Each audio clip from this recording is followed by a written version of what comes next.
Hello, and welcome back to the Features Talk podcast, where Woohoo! woohoo, where we are making vehicle technology simple and relevant for everyday drivers. I am your host, Lisa Bailey, and joining me is our co-host and resident automotive product specialist, Luke Verseput. Welcome back, Luke. Oh yes, and welcome to you, Lisa. Aw, Yep, thank you. yep. We got another day. We have another good bit of features first content, and Yes. it's pretty exciting because we're actually coming into the latter half of another one of our mini series. Yeah. Um, we had a mini series prior to this one, and now we're on episode 3 out of 4 out of this one, Yeah. and this one is this whole mini series has been about the learning curve that is inherent with advanced driver assistance systems, ADAS Mhm. features, right? Mhm. And there's an inherent learning curve there from learning how all these work, coming from vehicles in the past that didn't have them. And last time we talked about the potential risks and dangers of over relying on these systems, Yeah. systems that can give almost a false sense of like fully hands-off automated driving, Mhm. which is not currently what they're meant to do. But they can kind of almost give an impression that that kind of thing is possible or even advisable. And so we got into the weeds of how to be careful about that and how to make sure that all those features are properly utilized, Yeah. and that driver responsibility still remains intact for that. But now this episode, we're swinging all the way in the opposite direction of what does it look like when there's no trust put in these systems at all, in Mhm. in any kind of advanced driver safety systems. What happens if you just don't trust a single thing about them? Yep. Because in today's more crowded, more technologically advanced world where cars are more numerous and cars have gotten faster in general and things like that, this poses its own risk. Mhm. And Oh, that's absolutely. and so that's the big thing we're comparing right now. Yeah. We are I love what you said. We're on the other side of the coin today. Uh, Mhm. you know, and this is the purpose of this series is to show how you can go from one side to the next Oh with yeah. driver assistance systems, and you have to be able to catch that. And listen, before anyone feels called out today on this episode, I want to say this clearly because we have found this in all of our research of mapping the ADAS knowledge gap. The frustration is valid at the driver level. It is Mhm. very valid, especially someone who actually engages with driver assistance systems all the time. The alerts can feel intrusive. The lane assist can feel like a car is fighting you. Heard that plenty of times. And Mhm. we hear it all the time. But there is a difference between a feature that genuinely doesn't work for your driving environment and a feature that you disable, even though you understand exactly what it does. Mhm. There's two different things. And so that's what we're going to go over today. Knowing how a system works isn't the same as understanding why it matters, the why it matters, and that these features are part of a safety infrastructure working to change the fact that a life is lost every 13 minutes on US roads. I just Wow. want you to sit with that for a second. And we'll get into that communication gap a little bit later between the understanding of what the feature does and the why it even exists to begin with. And so before Mhm. we dive in, let's start with the basic terms because we want to help you navigate this episode. And so the first term that we're going to introduce to you is called disuse. Okay. Mhm. Now, this is a deliberate or habitual deactivation of ADAS features. And this is either due to frustration, distrust, or lack of understanding of what the feature is designed to do. And so, Mhm. drivers who deliberately or habitually turn off ADAS features due to frustration, this was actually documented in a study. And so, a Science Direct study on disuse of advanced driver assistance systems found that driver decision to disengage from an avoided automated system are influenced by trust, Yeah. perceived safety, usability, and of course, situation, right? Because different ADAS systems are for highway versus being in residential areas. And so when you think about that term, there's so many drivers that are turning off ADAS for many reasons without understanding the why and how the ADAS systems contribute to the safety infrastructure that we've talked about quite a bit. The V2V that's being built, the V2X that's being built. ADAS is almost the foundation of this communication. And so, Luke, I know you, obviously as a product specialist, you hear the feedback directly from drivers on certain systems and things like that. Yeah, it's pretty common. Yeah. Or pretty frequent, I should say. Yeah. Can you think of maybe one thing that you've heard a customer say why they would turn a system off? Yeah, it's largely it falls under the very general umbrella of it annoying, right? And that can obviously take many forms. And what I usually hear, that I would say this, the ADAS feature that it most commonly happens with is lane keep assist. That is, and I've said this before, that the number one way to not get annoyed by, she knows what I'm going to say. The number one way to not get annoyed by lane keep assist is use your turn signal. Yeah, because when you use your turn signal, it won't bother you. But that can be framed as like a kind of a joking thing or whatever. But I most commonly hear it with lane keep assist, and not all the time. I would say in general, when it gets brought up, I generally meet more people who like it than people who don't like it. Oh, that's good. Yeah, and that's in general. And where I work now with generally higher end cars, not the ultra high end, not supercars, but generally higher end cars that are, shall we say, not common first cars. The kind where a years or decades long career has built up enough money to save up for this aspirational purchase, that kind of car, where these kind of advanced safety features are really a given, and many other amazing convenience features. And so there's no such thing as one of these newer cars I'm around that doesn't have this. So it's just this and many other ADAS features are universal, with some exceptions being only here and there. But lane keep assist, I generally meet more people who like it than don't like it. And I speak with clientele that really run the gamut from really young, I don't want to say kids, but like very young people in their early 20s who, maybe came into money early one way or another. Younger than me. I'm 34 now, so people much younger than me, all the way up to people, getting a new car at, 70 years old. Yeah. 70 plus. Yeah. And across the board, from the younger people, from the really elderly people, even on those extremes, I tend to talk to more people who like it than don't like it. But that's good. Generally, when people don't like it, they say it's annoying, or that they feel like the car is taking control when it shouldn't. And that's the one that is important to understand, because we talk about disuse, and that is really that's kind of just like the big, just all or nothing. Like, I will not use this feature. I will not even acknowledge that it's there. But there's kind of a gray area, or not to say gray area, but another kind of layer to this, which is called disengagement. Now, disengagement's another one of the things that we talk about in this episode, and it's a temporary, just situational deactivation of an ADAS feature. And this usually comes from contextual factors like weather, road conditions, complex driving environments, just isolated things.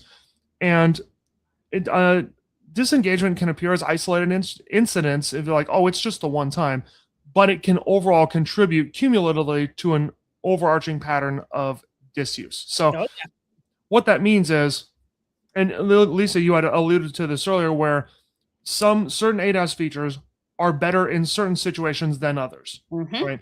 And we're in Southern California. There was a major freeway right by where we live that was under construction a few years ago. And so literally every week, the lane pattern would change because they would have to reroute, some Yeah. around some kind of thing. And the freeway would go like sometimes in a matter of 2 weeks from like 4 lanes to 3 lanes to then back to 4 lanes again. But now the turns are a little bit different. Right. And those are situations where um, I would not begrudge someone for turning off lane keep assist because in that instance there were a lot of temporary painted lines that was not meant to be permanent paint, and they faded. They would fade sometimes, and that can trip up a safety feature. So disengagement is more like when, I'm just going to turn it off for this part but then turn it back on. Just it's important to know that turning off the safety feature does mean that the drivers, you really have to be on it, and don't forget to turn it back on, because when you're back in normal driving conditions, the safety features do help. Oh yeah. I mean, that's just like cruise control. Cruise control is there, but you don't turn it on till you're on the freeway and you're probably traveling a long distance, and then you disengage that, right? So you turn that off. So obviously lane keep assist and the safety features, blind spot monitoring, these are things that we don't want you turning off. But there are situations where, just like Luke said, you might need to turn it off for a moment because of construction and things like that. There's another term, and this has been, I believe we did an episode on this, the driver monitoring systems. And so we did a deep dive on these in-cabin systems that track driver attention and your gaze and your engagement. And these systems actually pick up and trigger your safety systems when it picks up that you're not paying attention, or maybe you are drifting in another lane.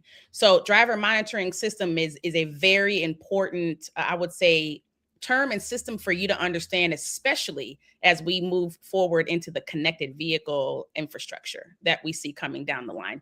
Yeah, it is. And we've actually done a couple deep dives on this once, or we've covered it from two major angles. One, as it relates to the safety aspect, how it helps you, how it can help drivers, of course, around you. But we've also done an equally deep dive on this when it comes to data collecting. Yes. We've had actually, I think at least a couple episodes really focused on data collecting and data privacy around cars. And of course, driver monitoring system is one of them. So if you look through our catalog of content, you'll find some more deep dives on that. But that is a big one. And especially it's kind of interesting that, it's almost ironic that right now we have a safety feature designed to make sure that you are paying attention and not falling asleep, when one of the end goals of a fully autonomous car is that you could fall asleep, Yeah, very true. It's almost ironic. Falling asleep behind the wheel in an autonomous vehicle. Thank the Lord. Exactly. Exactly. I don't the day that I don't think it's, the day that a fully autonomous car is at the level where it can just be taken for granted that you can fall asleep. I don't think that day is impossible, but it sure ain't now, and it sure ain't going to happen the next couple of days. So, but it's kind of funny that there's a feature saying, do not do this, even though the like pinnacle of all this technology coming together is you could do this, but it's a very important thing. Driver monitoring system. I have not actually heard many people report false positives on this. Okay. False positives is another thing we'll get into on safety features, and have gotten into in the past. But I haven't had a lot of people say, they turned this off because it thinks I'm falling asleep when I'm not.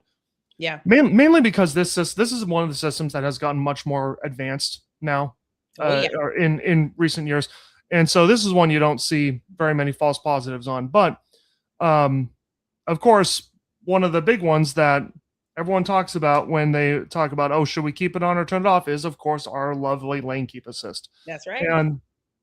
And so this is of course an ADAS feature that gently will steer the vehicle back towards the center of the lane if you're unintentionally drifting, or unintentionally, changing, drifting into another lane. And it's actually the second most disabled feature among drivers surveyed, with 23% turning it off. Mostly because they found it, as I said earlier, annoying. Now, this one, I kind of already, I went into this earlier, but in answer to your question earlier, but this one, the thing is, we talk about how its intention is that it gently steers the vehicle back towards the center of the lane. And the number one reason I hear from again, this is under the category of like annoying somehow, but Right. specifically the most common piece of negative feedback I hear about this is that, oh, I had a car with this before and it was not gentle. Mm, Yeah, I had this in a car before and it almost felt like a passenger reaching over and grabbing my wheel. yep. Yep. And I personally, just, not me as features first, right? Just me, Luke. I have not personally experienced a car be overly aggressive when doing a lane keep assist correction. I have not I either. just And I have and lane keep assist. Sure, and I do too. Now we have the same brand. We right now have the same brand of car, Mm-hmm. but I've driven a bunch of different cars, different brands. I have personally never felt one be overly aggressive, where it felt like it was going to swerve me back into the lane. Mm-hmm. But I have heard this reported from a lot, and some Yes. people have even named brands. And this is one where I am always then quick to ask, oh, so how long ago? If you don't mind me asking, how long ago was that? How many years ago? And they Mhm. always say it's from like the 2010s, 20 teens. So that was And early on when they just got in development. There's been, exactly. And yep. that's why I ask, and that's why I always like to bring that up is that, you know, 5 to 8 to 10 years in the grand scheme of things might not seem that long, but in terms of automotive technology development, that is a very long amount of time. And so that's where I always recommend give it a try. Give it a Yes, try and use your turn signal when you're changing lanes so it doesn't throw a false positive. exactly. And that that false positive can kind of fall under this term that we're getting ready to say right now, which is called phantom braking. Right. Yeah, and Okay. that's why I mentioned it is that Yeah. this is another one of the false positives that people bring up. Exactly. And phantom braking is a documented phenomenon where automatic emergency braking systems break unexpectedly. This actually happened to my father Hmm. in response to a false positive. A leading driver complaint and one of the most common reasons drivers disable automatic emergency braking. And Hmm. so, yes, this actually happened to my dad. I believe they were renting a vehicle and they experienced a phantom brake with the automatic emergency braking and he didn't know what was going on. Wow, I didn't know Yeah, that. yeah. And so these wanted to lay these terms out because it's very important when we hear about safety features in ADAS and we say, okay, drivers are turning them off, but why are they turning them off? And the conversation is really layered. It really is. But Luke, I have a question for you. Hmm. When a driver turns off lane keeping assist because it feels annoying, they're not just disabling a convenience feature, they're disabling one of the most effective warning systems for fatigue and distraction. And Sure. so, first, have you heard this from a customer? So you already said that you have heard this from a customer, but how were you able Hmm. to reframe that for someone who genuinely found it intrusive? So do you typically lean towards that question that you just said of, "Oh, how long ago was this experience?" and then you go from there? Like as a product specialist, how do you kind of maneuver these conversations when it comes to ADAS systems and them being intrusive? Yeah. So and that's one of the ways is asking when was the last time you experienced this. Yeah, um you could also get into like, oh, what brand was it from. That's I don't think that's quite as important as the time aspect, right? right. Because every brand has their own take on exactly how their safety systems are calibrated and even how they're branded, right? Every company even brands their safety systems Mhm. as something. But more importantly than whatever brand or automaker, whatever OEM I should say, is the time aspect, right? Usually this is from 2010s, maybe late 20 teens, and that's again between 5 and 10 years ago. It might not seem that Right. long ago, but it's a lot can happen in terms of new features coming out in terms of automotive, but even especially existing features being refined and Mhm. being improved. And so the time aspect is one, but another big one is I I always like to bring up that lane keeping assist is a feature like most ADAS features that can be user adjusted. And Mhm. it's a big important part of reframing it is to make sure that people know that most ADAS features are not completely on or completely off. And there are situations where it can be more advisable to maybe have it, give you the sound or give you vibration on the steering wheel, but maybe not do the, full steering wheel correction. Like, for example, if there's inconsistent painting on freeway lane lines or something like that. Mm-hmm. So it's important to point that out. But then I always come back to the fact that that I understand that people talk about, oh, the beeping or the Yeah. adjusting is annoying, and I understand that, I get that it's intrusive. I Mm-hmm. don't want that kind of thing going off too much, but I would say, as long as you're using your turn signal to change lanes, because if you just change lanes without a turn signal, it's not going to know, and turn signals are just a good idea no matter what. Mm-hmm. As long as you're doing that, it would ultimately be more beneficial for you and for others, because if something, it's might not be likely to happen, but if something happened to you where you were unable to control the wheel, it would be just enough steering to keep you in your lane so you wouldn't drift into someone else. And Mm-hmm. also, that if something, and this is something I did have happen to me directly, in my own just personal Mm-hmm. car. If you're, say, you're going on the freeway, at or above 40 miles an hour, which is where lane keep assist is generally meant to be used by most cars and brands. If something is stopped in the freeway in front of you, and as long as, given that you have room on your left and right, you don't want to swerve into someone else and cause another accident. But if you have room to move, if you need to emergency just to get the heck out of the way of something, there is no lane keep assist feature in the industry that is so strong that it would try to muscle you back into your lane. Got that right. That's not how they're designed. Mm-mm. And so I want to, just for everyone and those in the back, the lane keep assist is there to assist. Yes. Remember, Assist. it's called assist. There's a reason that never in the history of Features First have we ever referred to this as lane keep enforcement. Exactly. Oh, yeah, that's so good, Luke. It's lane keep assist. This is not lane keep enforcement. If you have Yes. something that's stopped in the freeway and you need to get the heck out of the way as an emergency turn, you'll be able to do it. And in that moment, your adrenaline will have you turning the wheel to the point that you probably won't even feel a car, notify you that you're leaving the lane. It's Yeah. lane keep assist, not lane keep enforcement. So Yeah. if you need to emergency turn, you will be able to do it, even if the feature's fully on. Absolutely. That I want to actually go a little bit deeper into this concept of annoying, because really it's once you deem a feature annoying, then you're going to avoid it. You just forget it. I don't want it, right? And so IIHS research, they did a research study, and there was a scientist, Amy Cox, and this is what she said in this study. We do a lot of things behind the wheel almost unconsciously without thinking that they're unsafe, like changing lanes without signaling. Ding, ding, ding. Did you just talk about that, Luke? Oh, yeah. Or looking away from the road to adjust the radio. Okay. And Now, no one's not guilty of that. we're all doing that. Yeah. But the systems have been designed to flag distraction.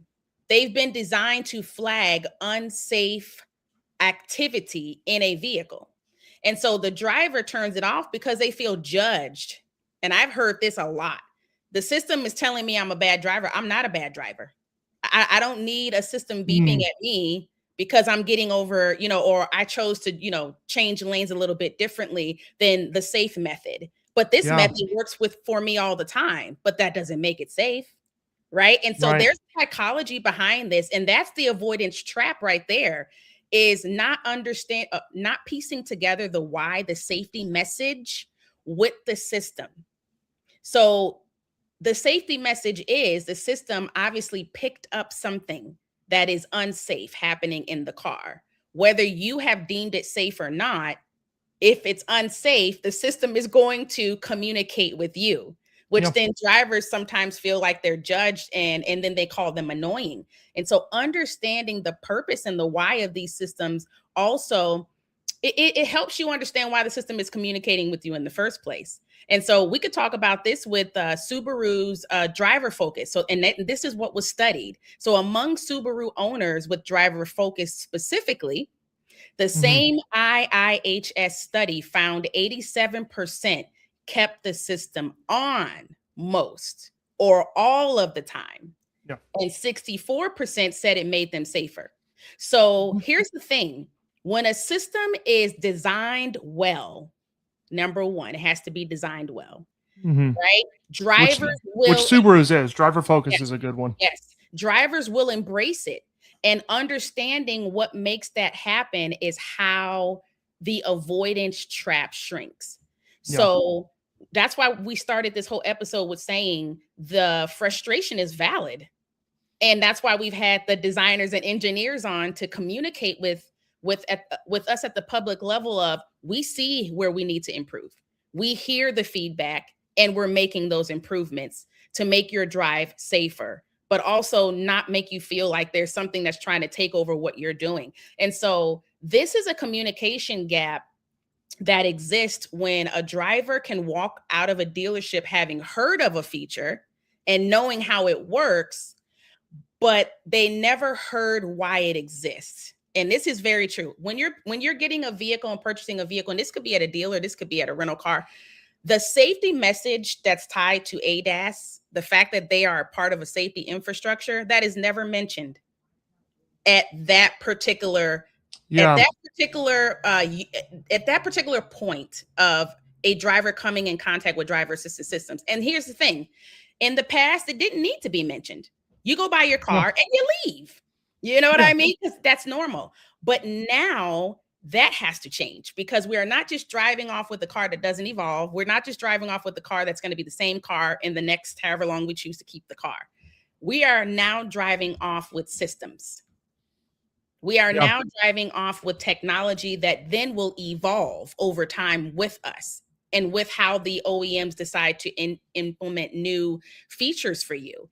And so that is a gap that we have identified at Features First, where the system gets explained as a feature and it rarely gets explained as part of a safety infrastructure that is working against that number of losing a life every 13 minutes on the road. And when that communication is not consistent, annoying becomes a good reason to turn it off. Yeah. Yeah, it's an interesting way to think about it, that the annoying bit is actually, it's just like this, it's this almost primal human nature thing of not wanting to feel called out. Yes. And so, and I mean, to that I would say, look, just, we're all imperfect human beings driving these machines on the road, just like, be an imperfect human being. It's fine. Just, Yeah. doesn't make you any different from anyone else. We can all benefit from these. We can all benefit from these safety features, and they all work better when they're all working. You know,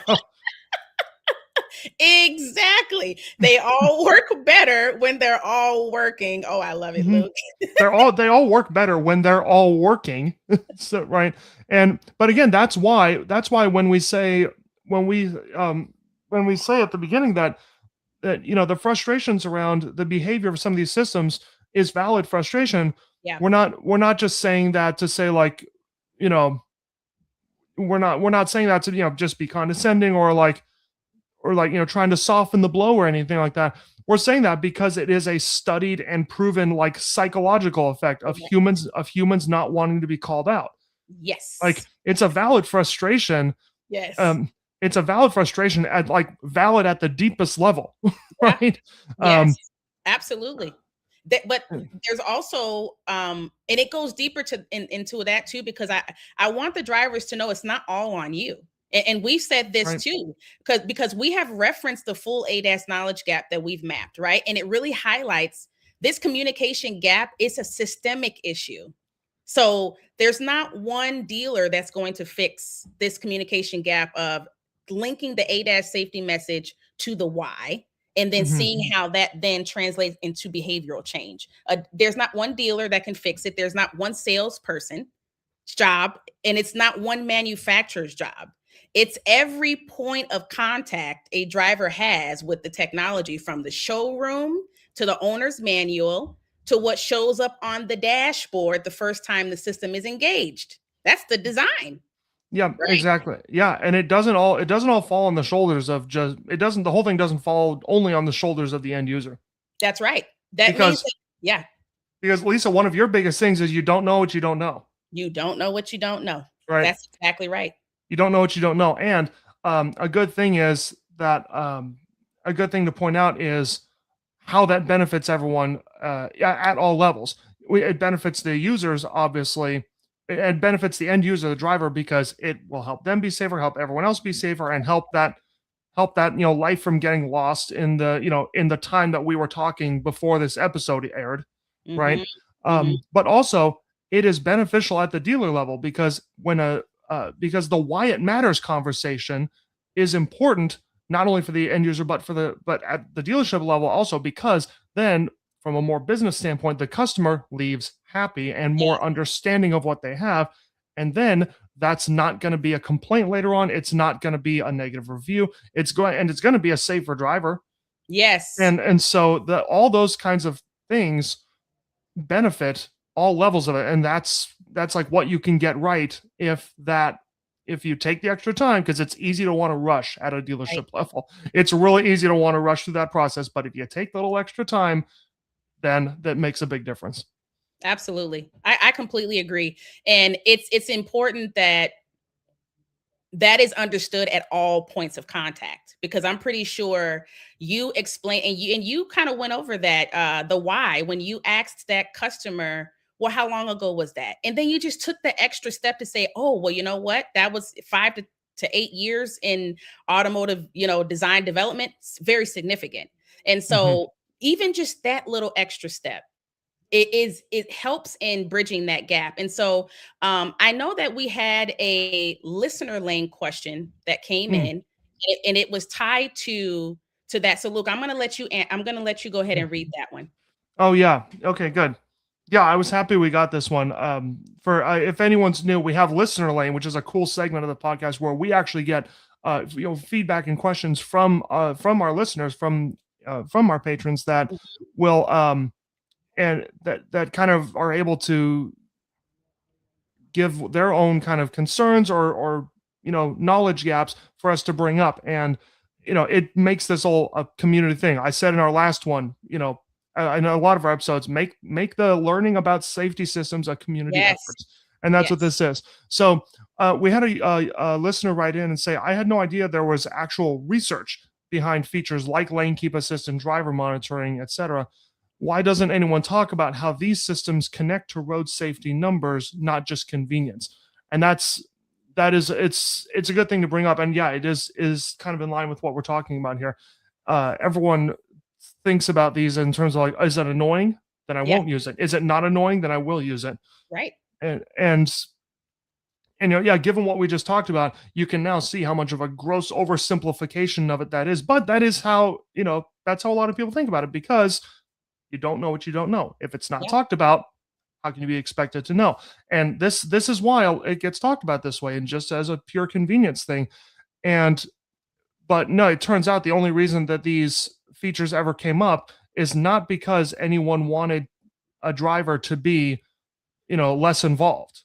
Mm-hmm. That was never really the goal of any of these safety features, is to make the driver not involved.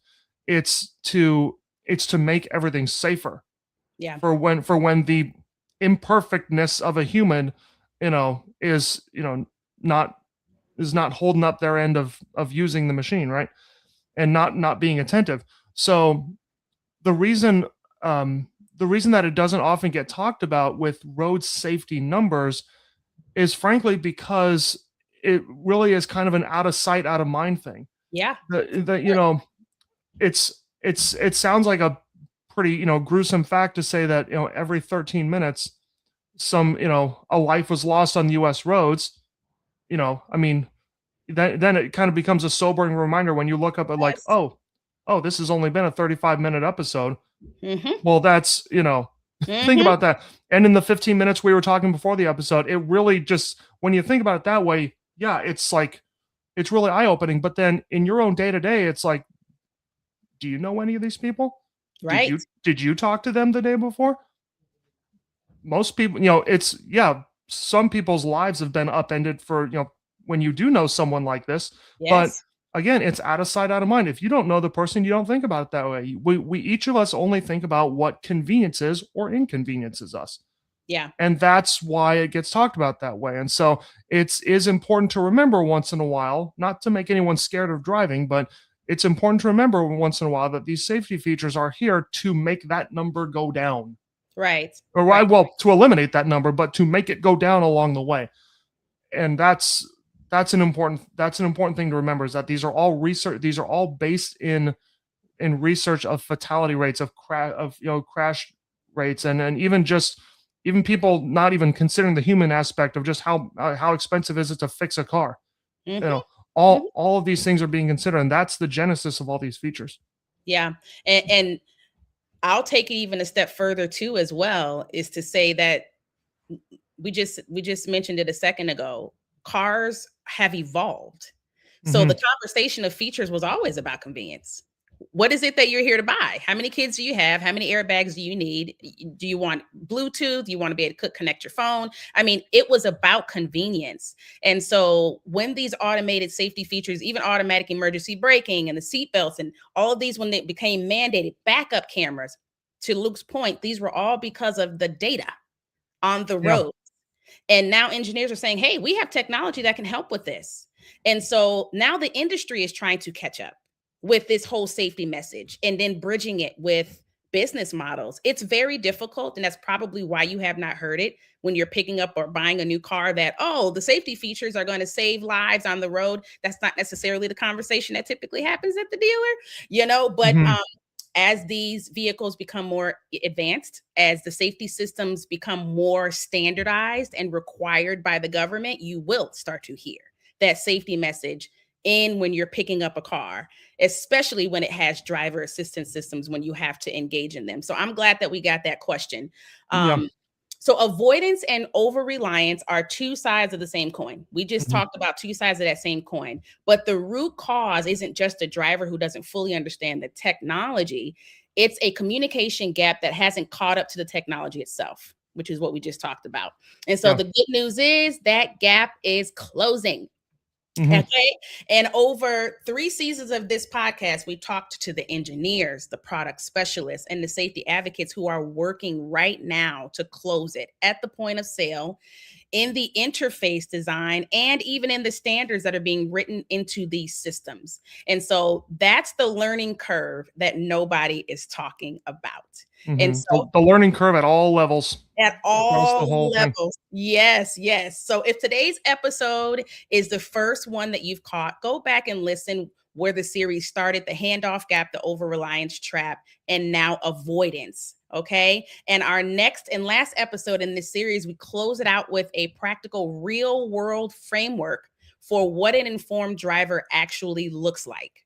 So do us a favor, hit subscribe, leave a rating, and share this with someone you know it would be valuable for. And until next time, drive safely. Bye, guys.